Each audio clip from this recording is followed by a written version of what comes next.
सो hi guys, आज हम लोग एक नया टॉपिक कवर कर रहे हैं which is related to your anti amoebic drugs. Okay, तो एक बार थोड़ा सा एक ओवरव्यू देख लेते हैं एंटी अमीबिक ड्रग्स का बेसिकली होता क्या है। तो पहली बात तो आपको जब जब आप पढ़ते हो एंटी अमीबिक ड्रग्स के बारे में, तो सबसे पहली चीज़ आपको याद रहनी चाहिए कि entamoeba histolytica which is the organism. तो जब भी हम लोग वो फूड से लेते हैं, तो first of all we taking it from food. Okay, तो हमने क्या किया है बेसिकली फूड से लिया बेसिकली इसको। फूड कंटेमिनेटेड है हमारा मे बी, करेक्ट है। अब ये जो एफ है हमारा, मतलब जो फूड है, अभी इसमें से क्या हो सकता है कि this will basically go and will be ingested by the organism. This will go into the stomach. Okay, stomach के अंदर what will happen is that the cyst, ठीक है ना। ये क्या हमने एक्चुअली में सिस्ट फॉर्म लिया है एंटीमीबा हिस्टोलिका का। तो जो सिस्ट फॉर्म है बेसिकली, वो सिस्ट फॉर्म जो है that will get converted into something is called as your मतलब दैट वोंट गेट कन्वर्टेड। पहली बात तो स्टमक में it will be there in the stomach cyst form में। तो इधर हम लोग बोल सकते हैं cyst form. Now as and when it travels in the intestine, small intestine, जो भी आप बोलो, और may be in the stomach we can say it is getting converted into a trophozoite form. So I'll just write it as TPH. Okay, trophozoite form. So you can write it as TPH. Okay, so trophozoite form में जाके convert हो जाता है। अब जो है कि इसके अंदर हम लोग डेप्थ में बिल्कुल नहीं जाएंगे, बिकॉज ये पार्ट में आपको इतना कोई डेप्थ में घुसने वाला है नहीं। तो we just trying to understand कि भाई पहले आपने फूड जो है कंटामिनेट लिया, ईसोफेगस के थ्रू से जाते जाते आपका जो है बेसिकली स्टमक में गया। स्टमक में जो होता है बेसिकली वो सिस्ट फॉर्म जो है, अब now it has started converting into your trophozoite form. Now as and when the trophozoite form basically is converted, मतलब as and when the trophozoite is getting into the intestine, it can have two fates. Either the trophozoite is basically non invasive, तो मैंने इसके दो fates बताए। एक non invasive fate हो सकता है और एक हो सकता है इन्वेजिव फेट।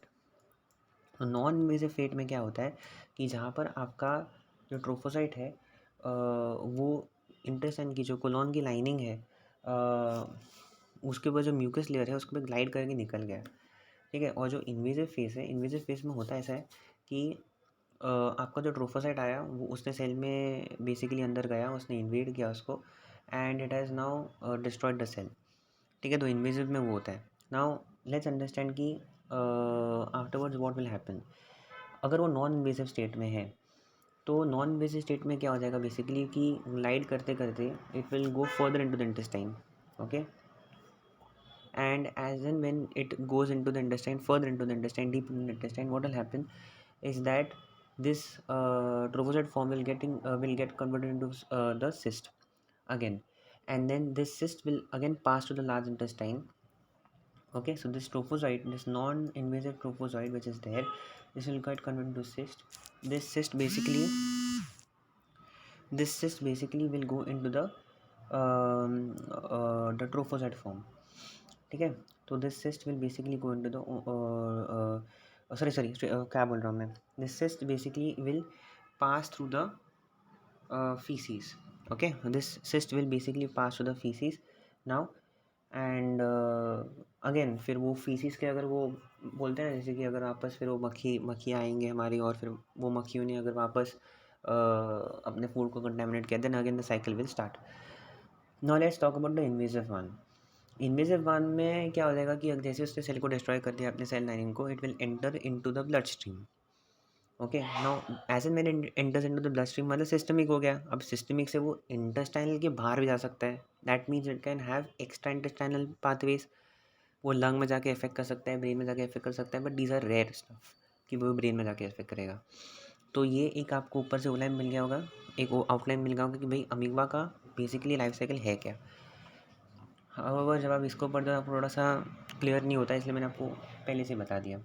नाउ अगर हम बात करें क्लासिफिकेशन की, तो क्लासिफिकेशन के हिसाब से अगर हम बात करें तो टिश्यू अमीबोसाइट्स एक चीज़ होती है और लुमिनल अमीबोसाइट्स एक चीज़ होती है, जिसको मैंने एक्सप्लेन भी किया। Of course non invasive ones are those which are luminal amoebicides, right. मतलब आई मीन वो ग्लाइड करके ट्रोफोसाइट निकल गया, and trophozoite then is getting convert to cyst form, that cyst is basically passed into the faeces. तो वो जो trophocyte और cyst होता है वो लार्ज इंटेस्टाइन के अंदर एग्जिस्ट करता है। तो जो हमारे लुमिनल अमीबोसाइट्स रहेंगे वो ट्रिफोसाइट और सिस्ट फॉर्म को इंडस्ट्राइन के साथ किल कर देंगे, but those won't be able to go into the tissue, penetrate into the tissue and kill the tissue amoeba. मतलब it won't be able to kill the trophocytes which are present in the tissue, but it will be able to kill the trophocytes and the cyst form in the what you can say, which are basically passing to the lumen. So this is the whole idea. Tissue amoebocytes की जब हम बात करते हैं तो of course वो फिर आपका जो इसको मार सकता है, it can kill the trophozoites in the this thing. Now let's talk about nitroimidazole. Nitroimidazole के अंदर सबसे पहला वाला है metronidazole, tinidazole, ornidazole and satranidazole. तो मेट्रोनिडाजोल का सिंपल आपको एक मैकेनिज्म फटाफट से बता देता हूँ. यहाँ पर जो भी लिखा है इसको आप बात ध्यान दो. Will discuss a very short and simple वाला एक मैकेनिज्म. तो होता है ऐसा है कि मेट्रोनिडाजोल जो रहता है बेसिकली वो जब अंदर आता है किसी पैथोजन या जो भी आप बोल दो कि आपका जो अमीबा है, जब वो अमीबा के सेल के अंदर जाता है, its main mechanism is when it enters amoeba cell, what it does is it is converted into is reduced metabolite. Okay, what happens is the nitro group which is there, उसको जो है reduce किया जाता है.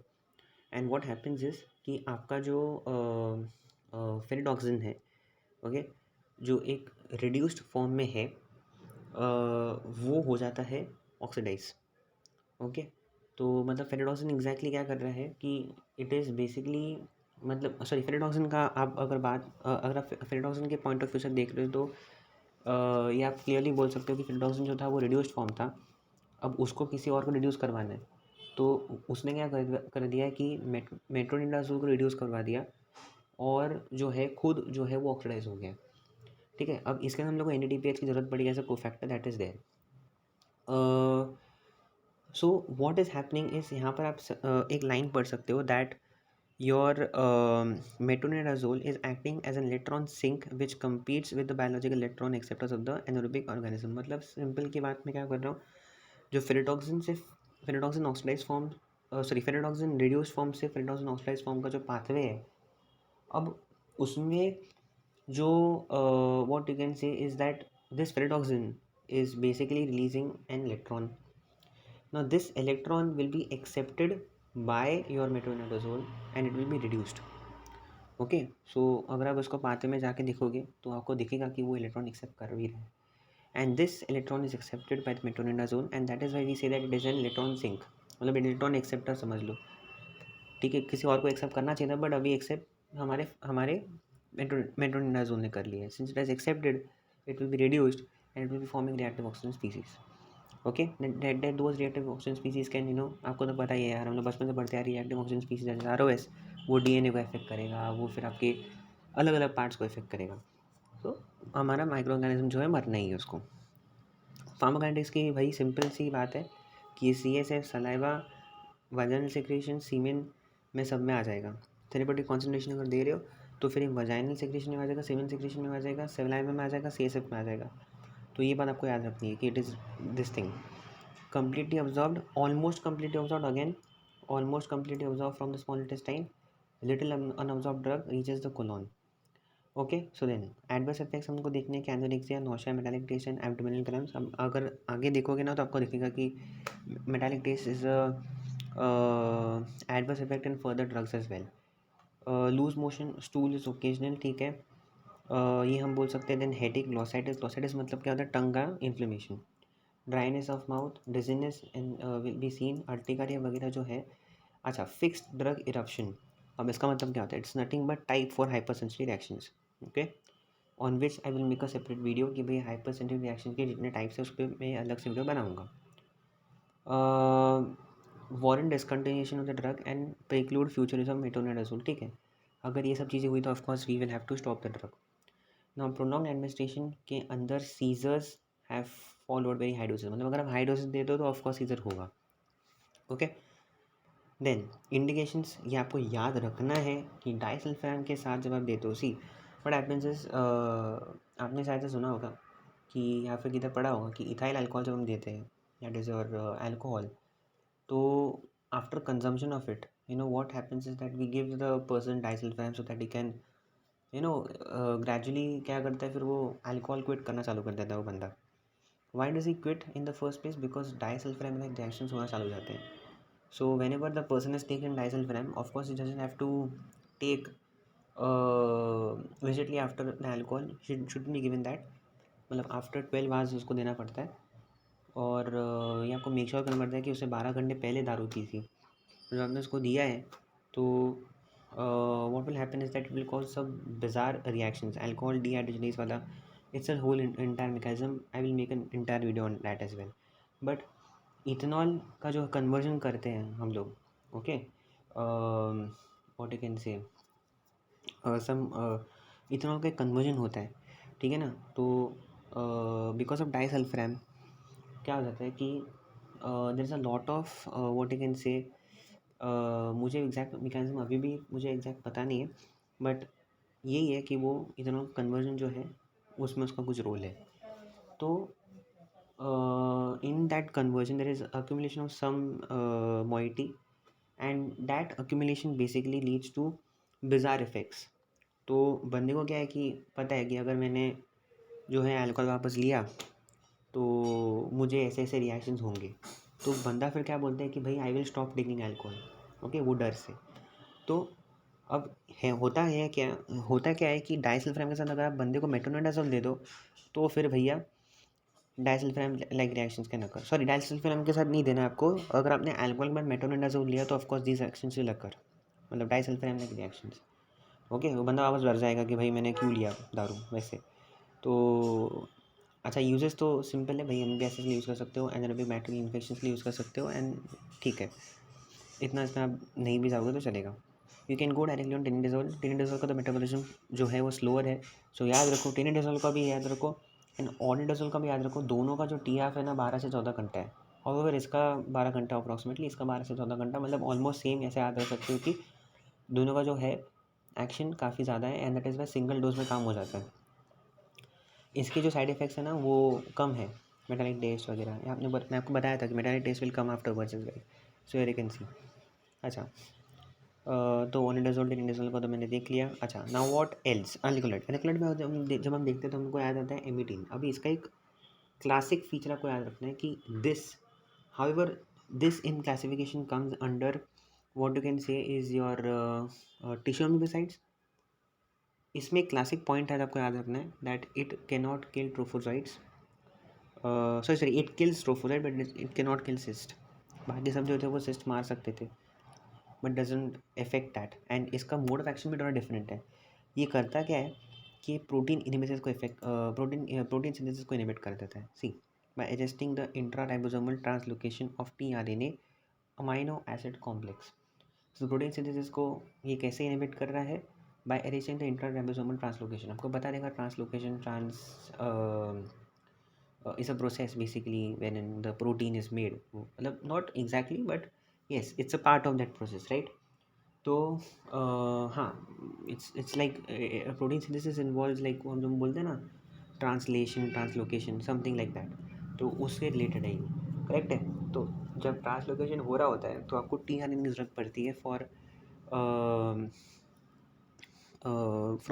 Bringing the amino acids to the ribosomal chain, mRNA chain. तो उसके लिए आपको टीआरएनए की ज़रूरत पड़ेगी. तो ऑफकोर्स वो टीआरएनए को भी हम जो है टीआरएनए अमीनो एसिड कॉम्प्लेक्स को भी बेसिकली अरेस्ट कर देंगे. तो क्या है कि प्रोटीन बनेगा नहीं. उस हिसाब से आपको याद रखना है. Okay, now this thing. अभी इसके नेचुरल चीज़ है थोड़ी सी, तो of course it will cause some problems. Nausea, vomiting, CD stimulation होगा. फॉर सीडी स्टिमुलेशन जब होगा तो vomiting and nausea is bound to occur. It's local irritant and it's a local irritant and it has basically your high systemic toxicity. ठीक है. Now ठीक है, we can go on chloroquine as well. Now chloroquine का क्या है कि इसके कुछ प्रॉब्लम है, बताता हूँ आपको. क्लोरोक्विन में क्या होता है, प्रॉब्लम नहीं है बट देखो, the pharmacology of chloroquine is described in chapter number 59. वो कब हम देखेंगे दूसरे वीडियो में, बट आज नहीं देखेंगे. It kills trophozoites. Okay, it kills trophozoites of entamoeba indica and is highly concentrated in liver. Therefore it is used in hepatic amoebiasis only. Now ये देखो, so highly concentrated in the liver. Okay, and it can kill trophozoites. See, it is written here. Liver में ज़्यादा concentrate हो जाता है, मतलब liver abscesses को treat कर सकता है ये, करेक्ट है ना. Because it is completely absorb from the upper intestine and not so highly concentrated in the intestinal wall, it is neither effective to invasive dysentery nor in controlling the luminal cycle cyst passes. Okay, one sec.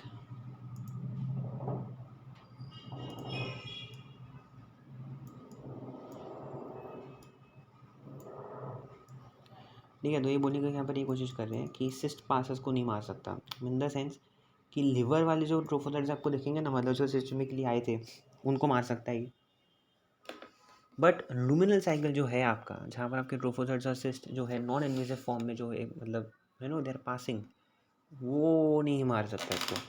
It is efficacy, it is basically effective in your amoebic liver abscesses, because liver में concentrate ज़्यादा है तो of course it can kill that bitch. ठीक है, तो वो एक चीज़ कर सकता है यहाँ पर. सो अच्छा हाँ, तो अभी since your chloroquine is not only, मतलब chloroquine is not able to you know abolish the what you can say luminal pathway, we need to give an amiboside which is luminal. ठीक है, तो यहाँ पर वही लिखा हुआ है. अच्छा, now along with it, yes, now अभी हम जाते हैं अमाइड्स के ऊपर. So basically we have finished this much part right, या एंटायर पार्ट. तो एक्स्ट्रा इंटेस्टाइनल अमीनो एसिड्स के लिए इधर लिखा है यहाँ पर, करेक्ट है. Will be covering this as well. जो आपका अमाइड्स है ना बेटा, ल्यूमिनल अमीनोसाइड्स हम देखते हैं. ठीक है, तो होता ऐसा है कि डाइनोक्सानाइड फ्यूरोवेट. ओके, अभी तो जब हम उसकी बात करते हैं, it's an highly effective luminal amoebicide. Okay, so highly effective. Now what I'm thinking is, what we'll do is, one second. Okay, what we can do is we can like okay, so एक काम करते हैं, इस video में हम सिर्फ जो है अमाइड्स नहीं कवर, मतलब we will not cover amides in this video, will cover 8 hydroxyquinolines. However this is also part of your luminal amoebicides, right. तो ये कवर करते हैं. I will mention the video का डिस्क्रिप्शन कि भाई मैंने सिर्फ इतना ही कवर किया है, डोंट वरी अबाउट दैट. तो ये है सेवरल 8 हाइड्रोक्विनोलिन्स इंक्लूडिंग क्विनोडोक्लोर, आइडोकिनॉल, ऑफ कोर्स. अब देखो बेटा, अभी इसमें क्या बोल रहे हैं कि they kill the cyst forming amoebic trophozoites in the intestine but do not have tissue amoebicidal action. इधर ही आपको यहाँ पर उन्होंने सावधान कर दिया है कि सिस्ट को मारने की ताकत रखता है, ट्रोफोसाइड्स को मारने की ताकत रखता है, but not the tissue amoebicidal action है. बराबर ही बराबर. So we are starting with your luminal amoebicides here. Okay, like diloxinate furovate, they are not very effective in acute amoebic dysentery but afford relief in chronic intestinal amoebiasis. Okay, so the efficacy to eradicate cyst from asymptomatic carriers is rated lower than that of diloxinate furovate. So they are totally valueless in extra intestinal amoebiasis. Of course हम लोग extra intestinal अगर होता तो हम लोग of course chloroquine use करते, और extra intestinal में यूज़ क्यों भी नहीं कर सकते हम लोग, बिकॉज ये टिश्यू को मार नहीं सकता, टिश्यू वाले अमीबा को मार नहीं सकता ही, तो लेके फ़ायदा है नहीं. ठीक है, तो उस हिसाब से हम लोग जो है बात कर रहे हैं. ओके, तो एक कुछ क्लासिकल पॉइंट्स है कि कौन किसको मार सकता है, ये आपको याद रखना है. अब देखो इधर लिखा हुआ है that like diloxanide furoate they are not very effective in acute amoebic dysentery but afford relief in chronic intestinal amoebiasis. When I will cover diloxanide furoate I will cover this point as well. So इसका भी देखो TF 12 घंटा. So like इसका भी 12 घंटा. 8 हाइड्रोक्सीक्विनोलिन जो भी हमारे पास ड्रग्स है उनका भी 12 घंटा ही था.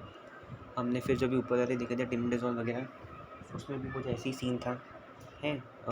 टिमडेजोल ऑनलिडेजोल के अंदर भी ऐसी ही सीन था कि भाई वहाँ पर भी 14 घंटे तक जो है आपका मेटाबॉलिज्म होता नहीं है. So this is how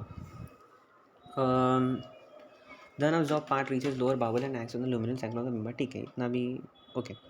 now what happens is these are the ones who are going to be used in travellers diarrhoea. Okay, ठीक है ना.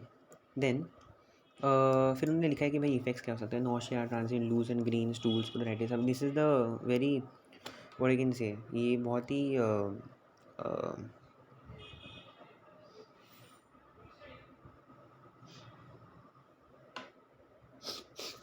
ये बहुत ही what you can say that classical feature आप देखने को मिल रहा है आपको। जो हमने ऊपर वाले पढ़े थे साइड इफ़ेक्ट्स, वो प्रॉब्ली ऐसे थे कि नौशिया हो गया, लूज मोशंस हो गए, डायरिया हो गया, बट यहाँ पर you can see that characteristic green stools and प्लूराइटिस।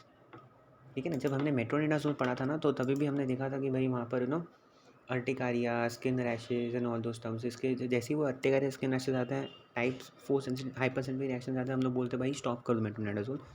यहाँ पर एक कैरेक्टरिस्टिक फीचर हमको देखने को मिला आयोडिज्म, बिकॉज आयोडोक्लिनॉल यार कम ऑन। सो आयोडोक्लिनॉल के टाइम पे क्वाइटर वगैरह सब हो सकता है। ठीक है, this is what I will cover in this video.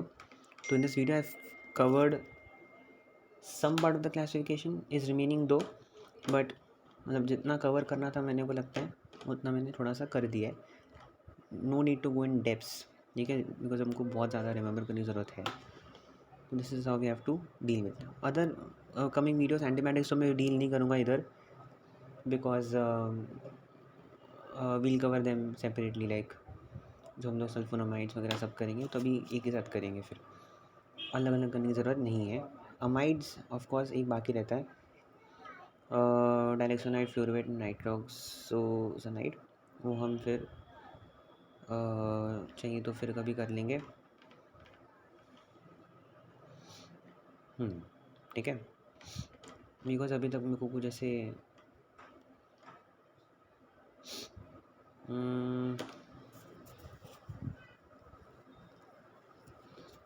Okay चाहिए तो फिर हम लोग अभी कवर कर लेते हैं।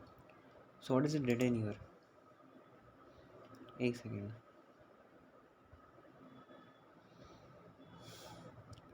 ठीक है, फिर ये काम करते 20 मिनट के बाद वैसे भी चली गया है ना, तो we'll cover this in the next video.